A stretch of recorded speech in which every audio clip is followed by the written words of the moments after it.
কোথা থেকে আসছেন? আমি তেলিপাড়া থেকে আসছি। ফর্ম এখনো পান নাই? না। আপনি কি অন্নপূর্ণা ভান্ডারের জন্য আসছেন? হ্যাঁ হ্যাঁ। তা এখন কি করবেন?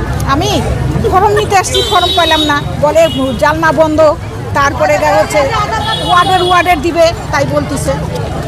সকালে তো দেখলাম অনেক ভিড়, আচ্ছা অনেক মহিলা তো নিয়ে এসেছে, দেখেন তো। তা এখন আর ফর্ম নাই? এখন আমার শরীর ভালো না, চোখ অপারেশন করছি, এরকম করে আসতে পারি? শরীরেও ভালো না। কষ্ট হচ্ছে না? কষ্ট তো হচ্ছে, চোখ অপারেশন করছি কেবল 15 দিন হলো। তো কি বলবেন, প্রশাসনকে কি বলবেন? প্রশাসন বলবো যে হচ্ছে আপনারা একটু ব্যবস্থা করেন।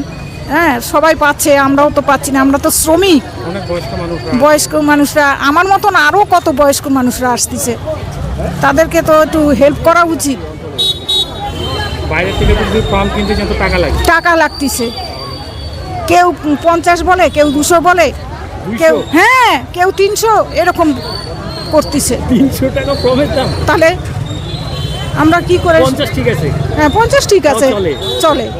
100 টাকা 200 টাকা? 100-200 করে বলতেছে। তাহলে তো বলেন তো এই রোদের মধ্যে, গরমের মধ্যে সব মানুষরা আসছে, কি অবস্থা? আমি আসি। আচ্ছা ঠিক আছে, যাই হোক। তো এই তাহলে আপনি এরপর কোথায় পাবেন ফর্ম, বলছে কিছু? না, কিচ্ছু বলেনি, বলে পঞ্চায়েতের বাড়ি। কাছে যাবেন? হ্যাঁ, পঞ্চায়েতের কাছে আবার দৌড়াতে হবে।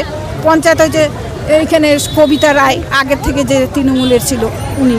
আর এই মাসের টাকাটা আপনি পাইছেন? না, পাইনি এখনো। ঠিক আছে, দেখেন এই ভিডিওটা তো যাবে, এখন প্রশাসন কি করে।